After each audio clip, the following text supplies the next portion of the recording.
Estava a lembrar agora do futebol italiano. No futebol italiano estava a lembrar do Cristante, Sim. que é um caso desse, e no caso do Sporting do Filipe Caicedo. Sim. Que aqui brincavam com Caicedo. Aqui caiu imediatamente. Caiu logo cedo. E é um jogador importante no campeonato italiano. Mas era aquilo que eu dizia do treinador. Eu ouvia falar muito de futebol desde miúdo, e só para citar um caso, o Pedro Gomes, o antigo internacional. Sim. Pedro Gomes era interior esquerdo. Depois foi para a defesa direita. Eu quando vejo, por exemplo, um jogador do Sporting, como o Camacho, este miúdo do Sporting Camacho, diz, eu não jogo a defesa direita. Ele não tem nada a dizer que joga ou não joga. Mas claro que não. Quem tem que dizer se joga ou não joga a defesa direito é o treinador. O Jorge Jesus, por exemplo, foi buscar, quer no Benfica, quer agora no Flamengo, fez adaptações em função do plantel que tinha ao seu dispor, que depois veio a demonstrar que ele tinha razão. Isto que o Vítor disse, ao fim e ao cabo, está bem ao encontro da personalidade do treinador, que tem que tratar o jogador, não apenas em termos técnico-táticos, mas como homem. Tem que perceber o que é que temos ali. Nós chegamos a um momento em que nem sequer conseguimos perceber se há ali um problema de ordem de déficit de treino, da qualidade do treino, se é um problema psicológico, nem muitos destes jogadores, que levam a que depois também pareça até que os jogadores não têm força nem resistência. Exatamente. Mas há uma coisa que realmente, para nós... Ou intensidade. Ou intensidade. Bem, não é? E este é o grande problema. É que a diferença de intensidade, quando se vê jogar o próprio Futebol Clube do Porto, que normalmente era a equipa mais intensa, quando se vê jogar com o Bayer Leverkusen, é assustadora a diferença de capacidade. Quando o próprio Braga, que é uma equipa bem estruturada, bem equilibrada, não é uma super equipa, mas é uma equipa equilibrada que sabe, os jogadores sabem o que fazem no campo, quando joga com o Rangers, é uma coisa impressionante ver a capacidade de estender o jogo que a equipa escocesa tem e a facilidade com que passam realmente a barreira defensiva da equipa do Braga, que realmente... Porque depois há uma coisa que é importante e que se nota muito, é que os próprios jogadores de uma equipa, em que, por exemplo, no caso do Benfica, estão a ganhar 1-0, mas veem que rapidamente sofrem o 1-1. Tudo isto e a forma como se comportaram realmente na primeira mão, estou inteiramente de acordo, isto tem uma influência psicológica no jogador. O jogador, quando vai jogar o jogo da segunda mão, diz, eles são melhores que nós. Vamos cá ver se a gente os engana, mas eles são melhores. Intimamente pensam isso. Claro. E, portanto, isso é normal, porque chegaram lá... O Sporting, por exemplo, não sei que tipo de discurso é que houve. Agora, certamente que aqueles jogadores foram levados a pensar, deixa cá ver se a gente prolonga isto o mais tempo possível, a defender estes 2 golinhos que temos de vantagem. Isto é dramático no futebol. Isto é, digamos, um suicídio. Já agora eu gostava de acrescentar um ponto que à partida reconheço que tem algo de injusto, porque o que vou agora referir é uma visão topológica, por cima, não é? Depois há casos que, obviamente, não obedecem a isto, mas é uma panorâmica geral que eu acho que existe no futebol português. É que está muito capturado pela intermediação. Exatamente. Os agentes empresariais. Muito bem, muito bem. Que, aliás, não correm risco, porque a comissão não depende da performance, do desempenho do jogador, embora depois, mais tarde, possa ter consequências. Depois, portanto, o que nós estamos a ver sucessivamente em Portugal, ou nos clubes portugueses, é o aumento do turnover, isto é, o aumento das transações.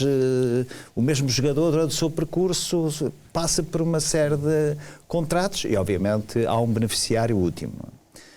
Reparem bem, a equipa mais portuguesa no estrangeiro é o Wolverhampton, não? Que tem jogadores que são muito melhores, para mim, do que alguns que foram os seus substitutos estrangeiros, normalmente, os portugueses. Vejamos, Ruben Neves.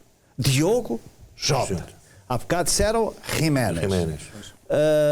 Há jogadores que eu nunca vi jogar em Portugal e que são titulares. Vinagre. Eu não sei se jogou em Portugal, mas pelo menos não jogou... É bom jogador, muito mais bem, e podíamos citar mais. Isto é, depois há um problema, que aliás também resulta da intermediação, não é? Quer dizer, do jogo da intermediação, dessa captura. Não é? Mas quanto mais frágeis os clubes estiverem financeiramente, mais fáceis de capturar pela intermediação são. Claro, São, pois são. Olha, por exemplo, vou dar outro exemplo. O Tapsoba, que veio de lá do Burkina Faso, não é? Esses jogadores, aliás, mesmo muitos brasileiros, acontece bem, não se importa de vir para clubes em Portugal, ganhar quase o salário mínimo nacional, porque no fundo isto é uma placa giratória para a Europa. Mas o Tapsoba veio para o Leixões. Para os Júniores Leixões. E foi apresentado a uma série de clubes, uma série de clubes que mas porque olharam é que o Tapsoba não não está no Benfica ou no Porto? Porque provavelmente não está ainda no mundo da captura dos empresários. Nas coisas tradicionais. E portanto foi lá e viu-se. Estava na pesca artesanal ainda. Exatamente. Repare bem como ele jogou, não vai relação com isso. Um jogador daqueles neste momento faz uma falta, não digo ao Porto, porque o Porto, mas ao Benfica, é indiscutível, não é?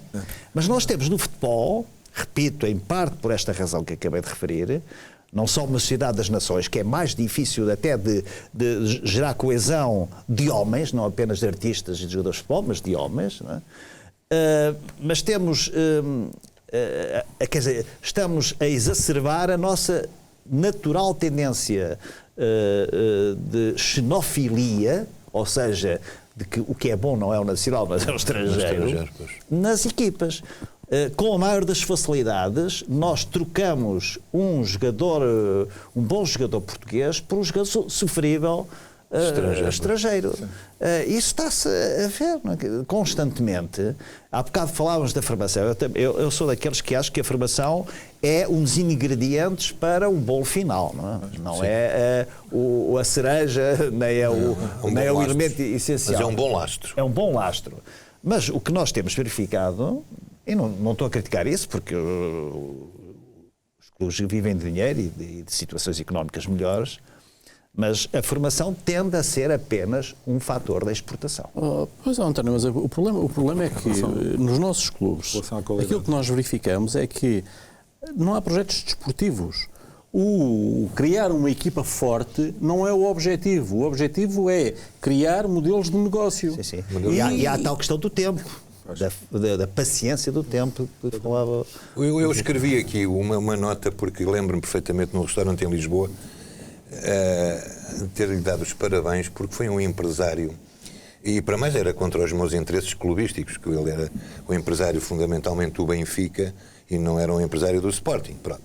Mas lembro-me perfeitamente, e vai um quanto aquilo que o Vítor estava a dizer, do Manuel Barbosa, que tudo o que arranjava de jogadores eram jogadores de altíssima qualidade. O Mozart, o Ricardo, o Valdo, o Elzo. Eram tempos em que ainda só nós é que tínhamos descoberto o Brasil. O Zé Manel, mas o Zé Manel, quando fala num projeto, a minha vida não vai nesse... questão da dupla nacionalidade. A minha vida não vai nesse sentido. Não sei se alguém está a estudar este projeto.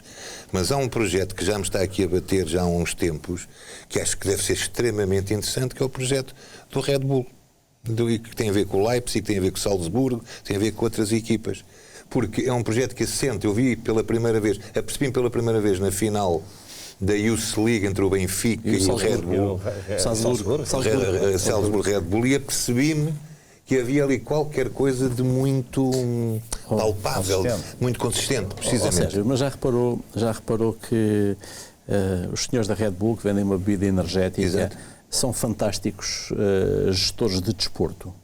Pois, eu não conheço bem, eu não conheço em tudo, nas motas, na Fórmula 1, em tudo o que é desporto radical, em tudo o que é desporto de aventura, criaram ali, encontraram uma fórmula que faz as coisas funcionar não só do ponto de vista do negócio, como também do ponto de vista desportivo. Um bocadinho como os americanos. Mas o Vítor empregou no artigo dele, e o Zé Manuel também julgo também, empregou uma expressão que eu acho que foi muito feliz e que já se falou aqui hoje, que é chamada intensidade. Porque eu, quando vejo estas equipas jogar, se perguntar assim, dê-me um nome de um jogador do Leipzig, e as pessoas ficam um bocado, um jogador do Leipzig, e tem alguma dificuldade em dizer qual é o jogador do Leipzig. No entanto, eu vou ver o Leipzig a jogar contra o Benfica, ou contra este, ou contra aquele, E que tem uma dinâmica, tem uma intensidade, força, velocidade, dinâmica e tal. Determinação, todos se movimentam para trás, para a frente e tal. E, portanto, é muito... Repara aqui, Eu não percebo. Nós temos 18 equipas na primeira divisão. Sim. 11 a 12 lutam para não descer. Exatamente. O Zé Manuel falava nisso hoje. Nós tivemos, olha, esteve aí sentado onde está o Sérgio, o especialista que à altura a Liga trouxe cá para que os clubes debatessem esta questão de um novo modelo competitivo. E foi chumbado. Assim, eu creio que esta proposta, que era a proposta que eles achavam que era a proposta ideal para o nosso futebol, nem sequer foi a votação que não valia a pena. Apresentaram outra e foi chumbado. Porquê? Porque querem aumentar para 20, aumentam. E depois quem vier atrás que fecha a porta. E nem sequer agora já é original, porque, como disse bem, a Bélgica, a Suíça, a Áustria, já fizeram, a Escócia, transformaram. O competitivo foi transformado. E há outros ainda e que nós, se os clubes quisessem pensar um bocadinho, podíamos até seguir esse exemplo, que é 14 clubes e depois, quando vão para a segunda fase, 10 jogam os primeiros 6 e os últimos 8. E isto já dá 36 jogos. Isto já dá 36 jogos, já dá mais 2 jogos do que nós temos agora, que são 34. E haveria sempre... Imaginem uma fase final com 10 jogos. Haveria 4 Benfica Sporting, imagine-se que Benfica Sporting, Porto, Braga, Guimarães e Rio Ave. Sim. É assim, do ponto de vista do adepto, da competição, do dinheiro, era absolutamente fantástico. Porquê é que não querem? Não querem porque não querem. Não querem porque têm medo. Eu deixo e depois o outro não vai, e depois quem é que fica e quem é que não fica. Olham para o umbigo só. E o que isso permite em negócio, depois com os direitos televisivos. Claro. Ter 4 Porto-Benfica, 4 Benfica Sporting, permite obviamente uma alteração. É que enquanto houve uma alteração radical ao longo desta década na Europa e conseguiram maximizar e distribuir os dinheiros da televisão, nós por cá, os clubes andaram aí todos a embandeirar em arco que tinham mais 5 milhões do que o outro e que o outro tinha mais 3 e que o outro tinha menos anos, fizeram uma grande festa e isto acabou por ficar um bocadinho melhor para os 3 grandes, para os outros residual, e a diferença entre o campeonato português na distribuição de dinheiros é de 20 vezes, ou seja, o que recebe mais recebe 20 vezes mais do que recebe. Na Inglaterra não chega a 2. Não é? A Inglaterra não chega a 2. E depois querem o quê? Querem milagres? É claro que o último clube inglês, como futebol, se exporta, o futebol inglês, não é? Recebe mais do que o primeiro de Portugal. Recebe 3 vezes mais. Bastante mais, nem sabia que era tanto, 3 vezes mais. Falou-se aqui há bocado, por causa dos empresários. Eu lembro-me ter ouvido, não sei se o Vítor e o Zé Manuel já estão há muito tempo nisto, lembram-se disso. Antigamente os clubes tinham uma espécie de delegados em países onde o mercado normalmente era um mercado abastecedor das equipas, nomeadamente do Brasil. Despediu-se do Brasil. Do Brasil que fazia o grande especialista do Benfica. O grande especialista do Benfica no scouting foi contratado pelo Shakhtar Donetsk. Exatamente. Este deu uma senhor entrevista é o Boto, que está a trabalhar agora. Portanto, os clubes já têm esta preocupação, sabem também há transferências neste âmbito. Não era o Luís Campos que havia. O Luís Campos está a trabalhar com o Lille. Depois não é esse Luís Campos, não. É um Luís Campos é de grande sucesso. Muito mais antigo. O Vítor deve-se lembrar. Eu estava no Brasil, que nomeadamente trabalhava com o Sporting. Eu sempre ouvi dizer que há jogadores que têm que ser vistos durante algum tempo. Não é ver 1 nem 2 jogos. Claro. Têm que ser acompanhados uma época e depois eles dominam, digamos, o mercado nesse aspecto e depois dizem ao clube, dizem, olha, atenção que há 2, 3 jogadores que são interessantes para ser apreciados. Mas hoje em dia tudo mudou isto, não é? Mas já agora estava aqui na página do Foco Porto, não é? E apareceu-me aqui Felicidade Sarabia. Pois o Sarabia está no Porto, entretanto saiu Diogo Dalot para o Manchester. Está bem, e o Ricardo Pereira, não é? Exatamente. Sim. E saíram dois jogadores muitíssimo bons. O Ricardo Pereira está a fazer uma época extraordinária. E está o Sarabia, mas eu estou a dizer isto de Porto, como podia dizer. O Sarabia, que, pronto, diga-se em abono do Porto aí, pelo menos o Sarabia foi titular da seleção argentina na última Copa América. Titular das seleções sul-americanas é uma questão de comprar o ingresso. É assim, mas também não impressionou, eu vi os jogos. É uma questão de comprar a Argentina e não fiquei nada impressionado. Mas é uma questão de comprar o ingresso. Mas não é assim tão caro como isso.